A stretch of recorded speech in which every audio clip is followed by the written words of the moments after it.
Welcome to The Building People, the show where we spotlight the career journeys and hard-won lessons of the people who keep Britain's buildings running. I'm Paul McCorkdale, I'm CEO at GridEdge, and today I'm delighted to have Prash Kidiyoor, Managing Director of Zerogram. Prash has spent his career at the sharp end of the energy transition, from Net Zero Development Director at Equans, one of the UK's largest building service companies, to founding Zerogram, a specialist consultancy that mobilizes a network of numerous experts to help organizations of all sizes actually hit their net zero targets. This isn't about writing reports, it's about actually hitting those targets. His background spans decarbonization strategies, smart local energy systems, heat decarbonization, and energy management. He's the kind of person who gets called in when an organization has made the commitment but doesn't yet have the people to deliver it.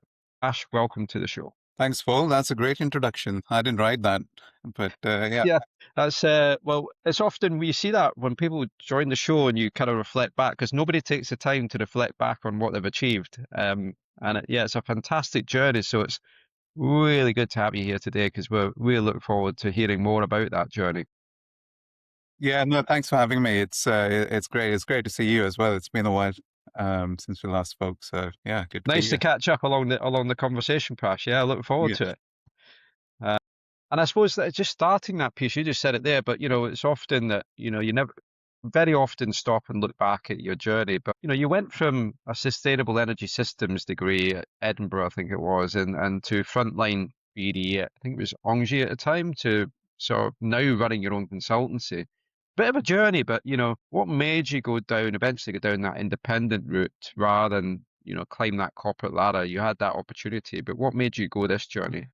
I think I'll probably take you further back, actually, Paul. So I grew up I was born in Kidiyoor, as the name suggests. So that's my surname, little town in southwest India. So I don't know how familiar you're with India, but if you pinpoint Goa on the map and then drive down south along the coast for about 6 hours, which is a short distance in Indian terms, you get to my hometown. So I'm taking you way back here. And where I'm from, it's a town village of like 4,000 people last time I checked, something like that. And success means you're a doctor or engineer or a chartered accountant, right? So people went to the Middle East or stayed in the country becoming a doctor or engineer. So when I did my graduation, which was in electrical engineering, I had a module which was around renewable energy systems.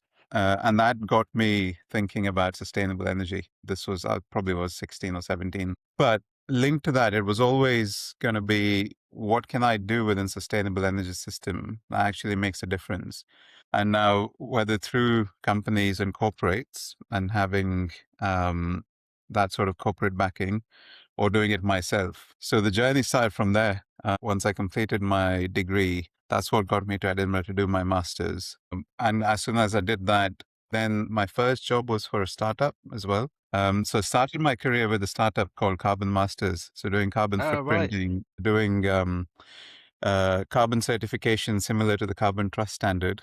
And then moved down to London, Big Smoke, to find a job that would sort of help me get to that next level. And we'll probably touch on that first job as well, which is quite an interesting story, but we can come back to that later. I worked for Vital Energy, a part of their consulting team, and then moved to a company called Synergen, which focused on energy performance contracts. That got acquired by Veolia. So then I was part of Veolia. And all of that, while that was a period of about, I reckon about 7 years or so, that whole process, 7, 8 years, which was doing core energy management, looking at buildings, writing energy plans, doing energy audits, helping buildings and organizations comply with carbon reporting, ESOS, all of that, to build that sort of technical background and base to then realize that actually I enjoy not just the going around plant rooms and looking at plant, but also presenting the findings in a way that people understood in the boardroom. And that's how the BD side kicked in. So then I transitioned into BD with Equans and NG, again, large corporates. And then having been through the technical and commercial process, alongside a lot of governance and I suppose, a lot of structure and bureaucracy, I thought why not give this a go separately? So yeah, that's how Zerogram was born. I say Zerogram was born out of that, but it was always going to be the plan. I probably would have started it around this time, but it so happened in the timeline of things that it just started 3 years ago. So yeah, that's how it So started. it was always in your plan then, Prash. That was kind of you Yeah, always and also there's a story around Zerogram, the name. It was supposed to be something else, and it started as something else. So yeah, we can come back to that as well. there's a few little nuggets there that we're going to have to cover off as we go through because you've kind of worked in like large organizations, but then small organizations much more nimble. But you must see some commonality. I mean, around what's that myth in decarbonization that you think is generally holding building owners back that just constantly comes up again and again and again? The myth is that you have to do a lot at once. So my experience has been probably same as yours in many ways. There's a lot of things you can do to do it now. And also coming from an energy management background, that's the first step. I don't think people connect the managing a building efficiently as part of the journey to decarb. I think decarb is still a lot about, but we need to get rid of our gas boilers and invest in heat pumps that'll cost millions. We need to put big solar panels on. Yes, that's important and it's part of the journey. But the first step is energy management. Is my building operating efficiently? And am I paying a third more than I have to pay as well from energy costs for the building? I think even now, even in the sort of decarb world and the net zero world that we talk about, the primary focus should be energy efficiency and cost efficiency. So that's the biggest myth, that without a big investment pot, you can't get to decarb. You can definitely start the journey without that in just implementing simple measures. Yeah, you must see it quite a bit. I mean, I know from my side, I've been involved in things. You often get involved where they've already decided that the first thing is to go and spend a load of money on, I'm going to say hardware. It could be anything. It could be solar. It could be heat pumps. It could be whatever. And they're trying to find a way to Yeah. justify that, but they've near enough already sowed that seed that that's what the answer is going to be. I'd imagine you're probably trying to rewrite the book to allow them to go forward at times, as in they might well have tried to jump too many steps forward, and there's an easier path maybe on that. Yeah, exactly. It's breaking it down. So the more we discuss with clients, and also it's made me realize that clients across both public sector, it's not just a public sector problem. It's public and private sector clients both want to look at cost efficiency and what steps they can take immediately. And also with that sort of lens of energy management, the first thing I say to clients is a bit like you do, and your company does, is what are you using 24/7 and what are you using outside of 9 to 5? Let's tackle that first. Let's get some savings in, and then that will create the momentum and the financial business case for the rest of the things to follow. So it's taking those steps, making it simpler, making it easy to follow, and making it manageable. I think that seems to help clients a lot. I got an email last week and a couple of weeks ago as well from a client that we put a roadmap together for, and the email was around the cost savings they had and how low their energy bill was now. So that's phenomenal. That's why we do what we do, sort of thing. It's brilliant when Yeah. we see those emails. I was going to say that's and people don't realize it is they often get on delivery and the people that's been involved often don't get that feedback coming back in. And you just Yeah, said it in the same way we do. That's the biggest buzz teams that work in this space get is seeing that result and hearing that result. yeah. It's the thing that gets you. You kind of go, this is all worth it. That hard thing that we did is now worth it. Yeah, we had another culture trust that we did a similar exercise and helped them focus on the first bit of saving energy. Saved over £30,000 from one site. It's just phenomenal. And when bills have gone up by twofold or threefold, it's a massive saving. So yeah, we're sort of still playing within that space quite actively. As you say, that's as soon as you get that feedback, it's phenomenal. It just feels good. Makes it Feels all like, work, yeah, doesn't it? Yeah, it's like yeah, yeah. We get hung up on business cases and writing funding papers and all the admin and bureaucracy around it, and making it quite tedious. But these sort of simple wins make a huge impact. Yeah, yeah. I suppose, yeah, for anybody listening that's worked with you and still is working with you, those little nuggets, get them over to Prash and the team because often people just move on to the next thing. But that's the thing that gets people passionate, excited, and going, I want to do more. What else next can we do together? Yeah. And you know, you personally, I mean, I suppose looking at that journey where you kind of went through is you've had, I'm going to say unique, but it is. There's not a lot of people who go into startup to corporate to startup. And I'm curious of what did the teachings of the corporate world bring to you that is allowing you to think in a slightly different way now you're in the world that you're in now? Because you were spent quite a few years in that corporate space knowing that. What would you say that is? What is it giving you that skill set for? It's been different in different organizations, but I suppose a common theme when you work in this sector, and I can't speak for other sectors, I can only speak from my experience, is that people that work in energy and carbon are super passionate.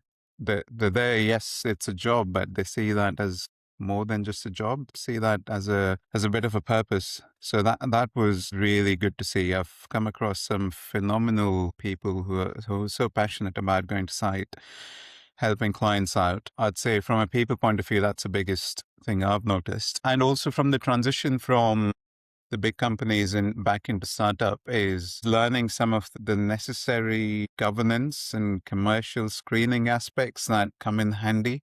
Obviously, we move really quickly, make decisions quickly, etc. Part of being a startup, but that commercial lens of what a large corporate business would use to review to make sure they're safe, they're secure, they operate in a resilient manner, but that's translated into some of the work that we do in the startup environment. So it's given that good blend of being able to act super quickly, but also looking out for those little fine print text within the document that could be quite a big showstopper. Yeah, and that we've worked on a few kind of roadmaps and pieces that we worked on that knowing the corporate world is so important. I mean, Yeah. you often hear people who haven't worked in that environment really not quite understanding why things go the way they do and thinking it's a negative, and that becomes quite a blocker. But I've seen from the work that you've done that understanding both sides of that world and being able to say, okay, I know you're going to have to jump over this hoop. I know you're going to have to do that next to get there.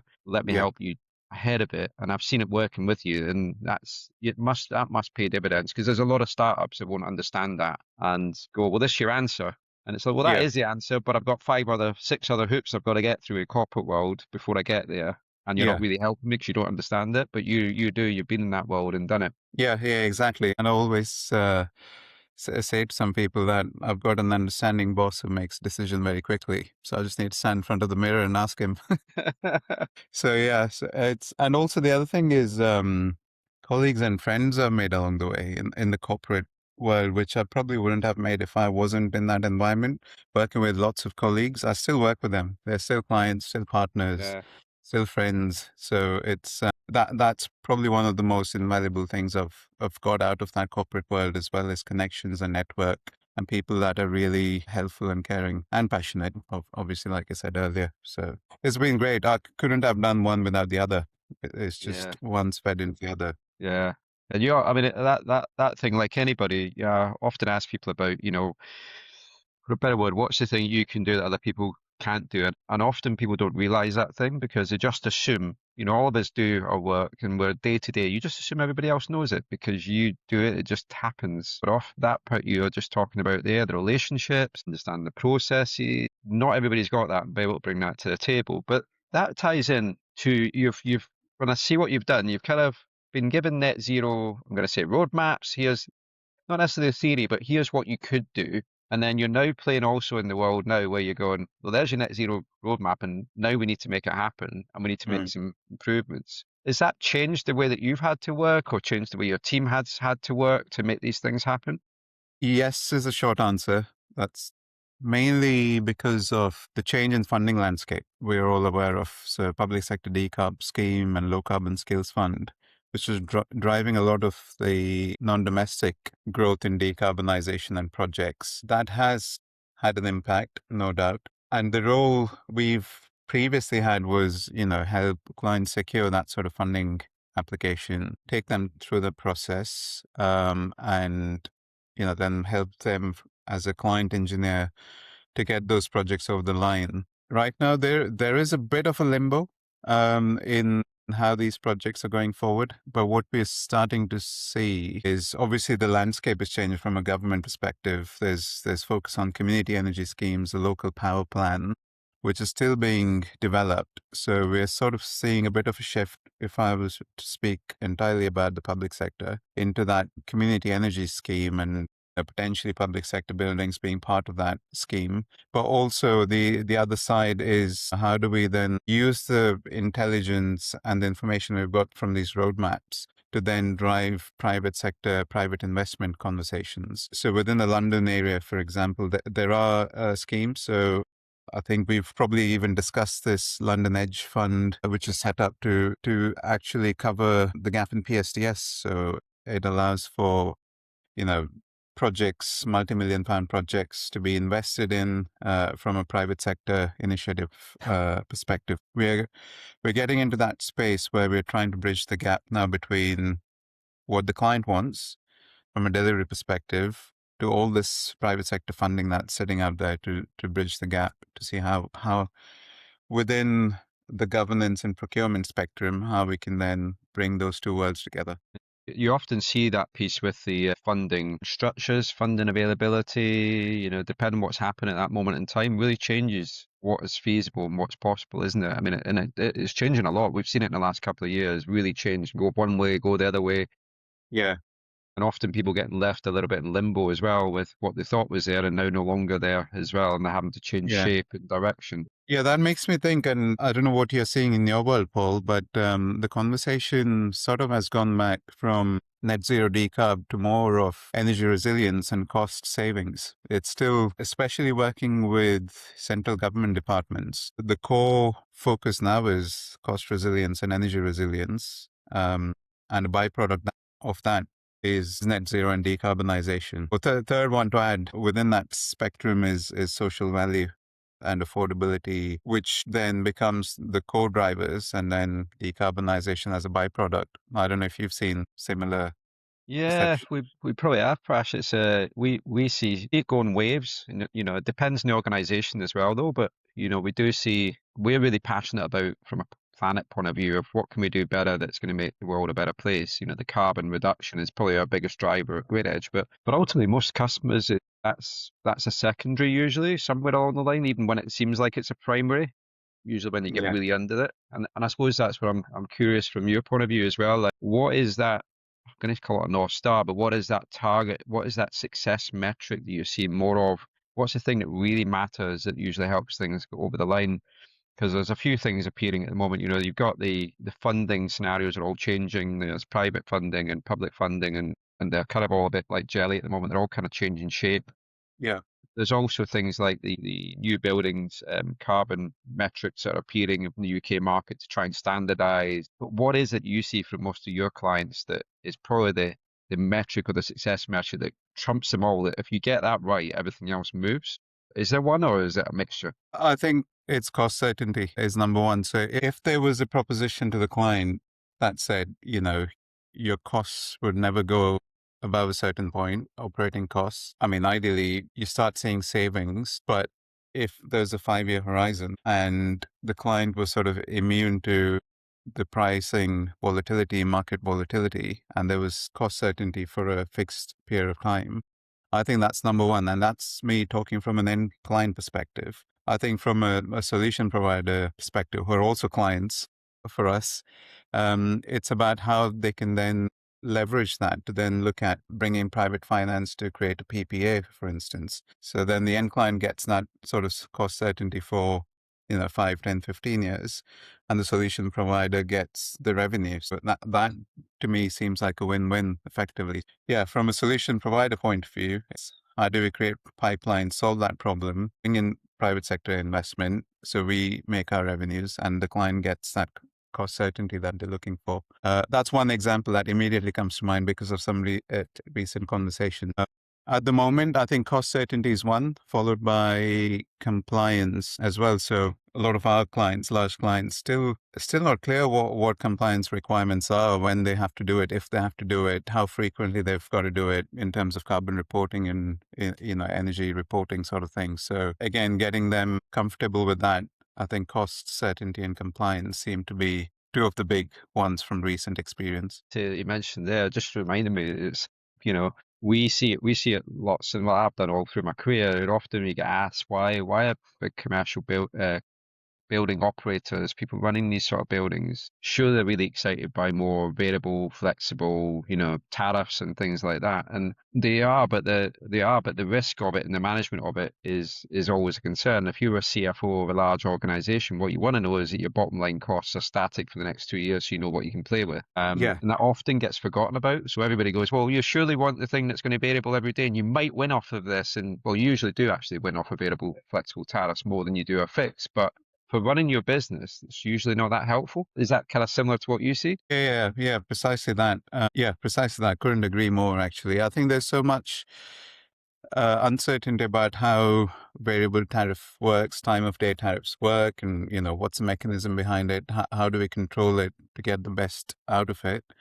That if, given a choice, a CFO would take, right, here's a system or a policy or a framework in place that ensures that I'm running the building efficiently and always 10% better off than I would have otherwise been with a fixed fee for 3 to 5 years. I think they would take that over anything else. But then, like everything, I mean, we're in the AI world. Everything comes with awareness and knowledge and understanding how things work, and things will evolve. But that's the sort of nervousness we're seeing around. We don't want things to be changing rapidly or creating uncertainty. Yeah, you said also in your piece there about security, energy security piece, and we've been doing a little bit more. There's been a lot more of it that I've seen out there, which is around these renewable matched products, which basically trace the renewable energy in the UK and try and match you to those, and trying to incentivize that matching of renewables. And it was interesting. I was chatting about the other day that, people have taken these up for their ESG reporting, but Hmm. ultimately, if you match the renewable generation, that's a much more, for the UK, it's a much more secure energy source. And you can see if you fast forward, 6 months, a year, whatever, actually those worlds eventually will kind of collide from a commercial point of view, from a carbon point of view, because that's ultimately what we're trying to do. And so when you hear companies that have embarked on that, do you see it on your side around those that are thinking about that behavioural change and what they need to do is allowing them to move forward the net zero, but also taking them in the direction of what they probably need to do anyway, just doing it in a slightly different manner? Yeah. Not be careful how I say it. Not fast enough is what Yeah. I'd say. I think there's still, I work with a range of organizations, some really mature in how they think around reporting, around smart systems, around the fundamentals of energy and preparing for the future. And I also work with organizations that have done absolutely nothing, starting to know what the baseline is, what they're spending on energy, what the kilowatt hour consumption is, what the carbon baseline is. So it's a really wide range of clients that we work with. So part of I guess from where we operate, our role is to be flexible. To those that have not embarked on the journey, it's a lot more hand holding. And then in some cases with the more advanced one, it's for us to evolve and operate and be agile to suit how we help them. I'm trying to think of an example of an organization that's done quite a lot, but for them, the they've done all of the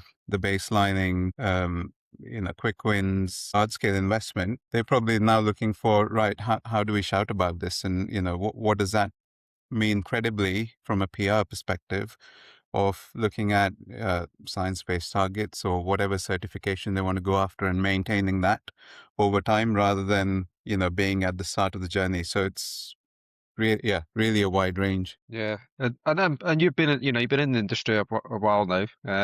But what would you say is that technology? I mean, we always say technology has been advancing, and you've been in it for a while.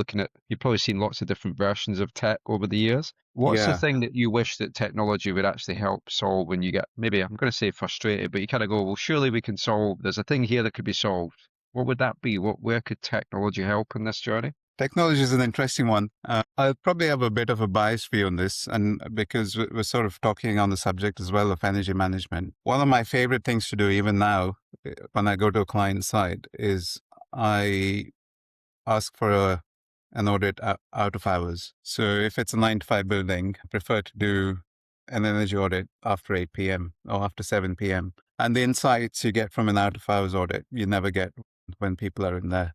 And I know this tech, and you guys are doing this already within Grid Edge, is a simple way of quantifying what's running out of hours and how do we then reduce that, with the right governance. So tech that will give this out of hour consumption and baseline consumption, baseload consumption in simple terms, give a list of measures and someone that understands what that means to pick that up and implement those. I think the solution is there. I think we get into the hoops of governance and, probably not understanding it. I think the technology is there, and that's my number one, because the amount of buildings I go to and do, nighttime surveys, there's huge savings everywhere. Again, I think without making it too complicated, I think having that system in place, making sure that it's running consistently and keeping the building at that level of consumption, optimized level of consumption I'd still say I keep coming back to that point, but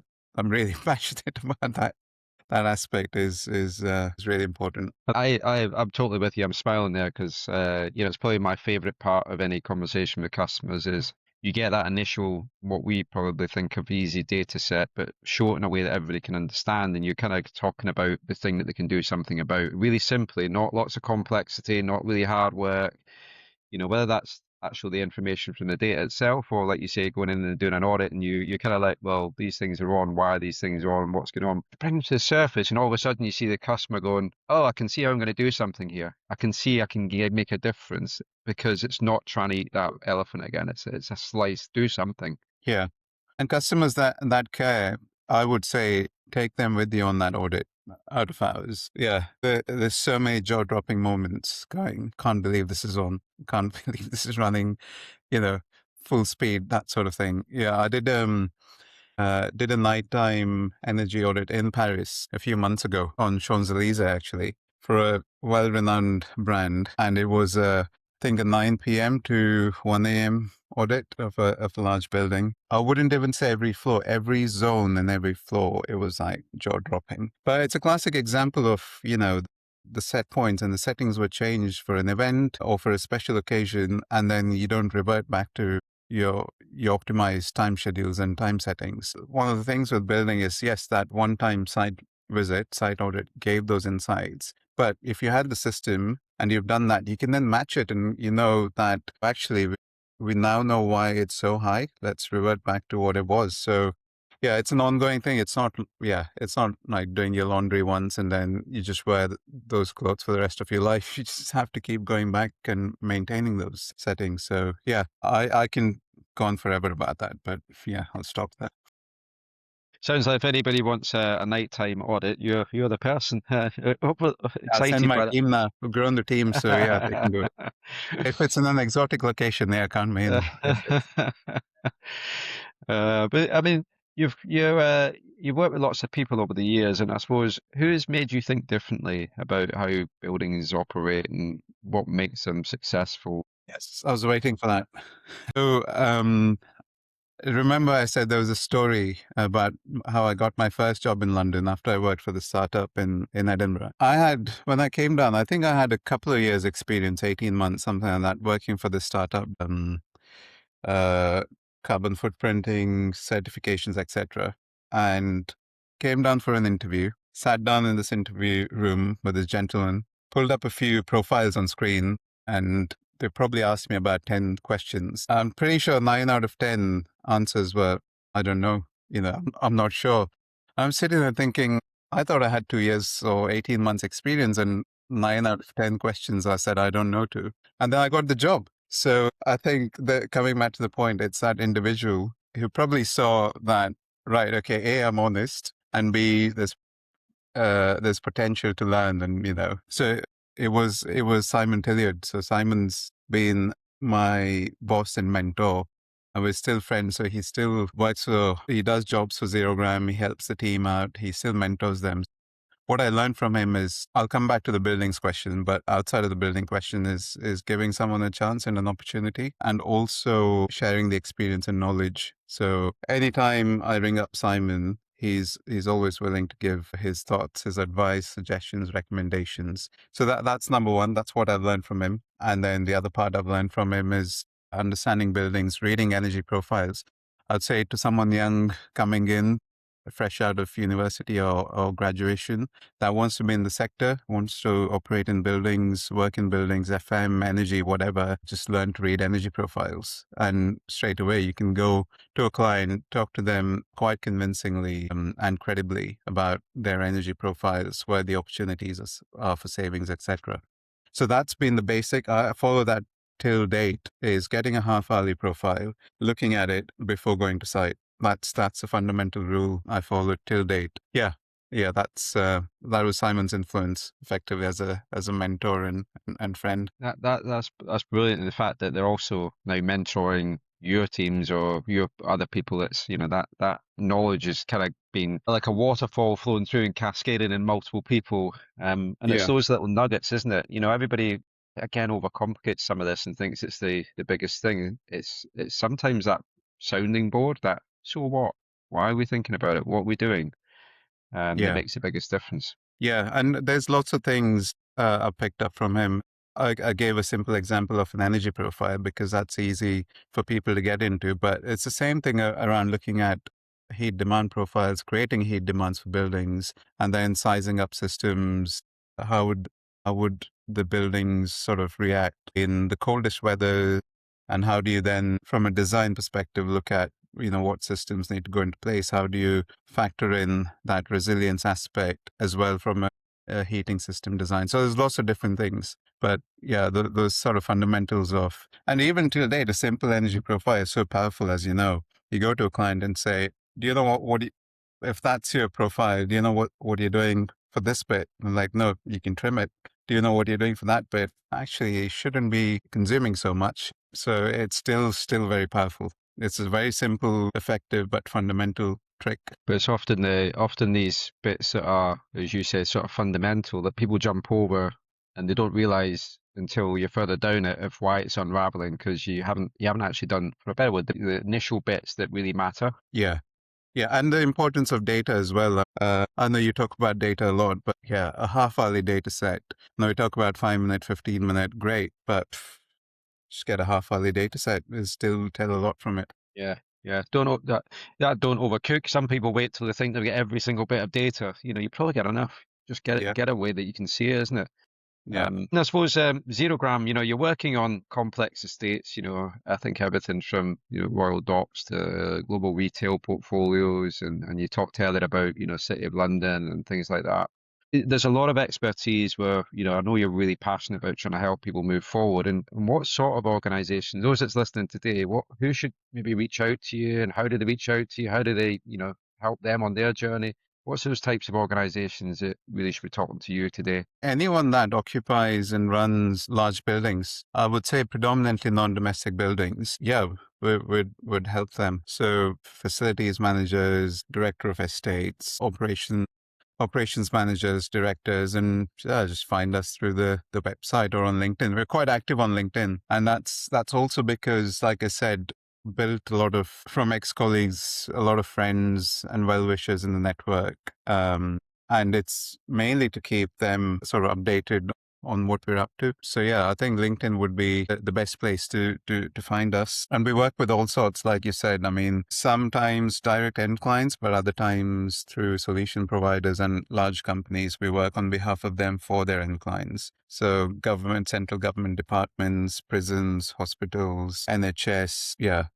defense sites, and also from an end client perspective, look at culture and heritage as well, council buildings. The Royal Docks work we're doing with the Zero Carbon Accelerator and Mott MacDonald, again, very exciting. So yeah, it's a range of different things we do. Time and again, going and doing these out of hours audits and looking at energy profiles. It's still very exciting. Thank you, Prash, and thank you for your time today. I mean, from what you've discussed, that this net zero journey is often overcomplicated, and you have explained today to our listeners around there is maybe a much more complicated net zero plan, but the question is how do you make it in manageable steps and make those small changes? And I love hearing what you've shared with our listeners today, which is take it step by step. And actually, let's start with the bit that you can start to see what's going on and working with. And you talked about that energy audit and the other steps in this journey. And I would say other people listening, don't overcomplicate this. Listen to what the Zerogram team are doing. It's about making a difference. And if you wait and procrastinate, nothing's going to happen. And if you make it difficult, again, nothing's going to happen. It doesn't mean you can't get there, but take some small steps. And Prash, you've shared some really good insights today of how you do that. And so I'd encourage other people, reach out, connect with Prash and Zerogram team. They're making a real difference in the market around how we do this and driving the net zero journey. Thanks for your time today, Prash, and look forward to catching up soon. Yeah, great to see you, Paul. Thanks for that. Yeah, speak soon.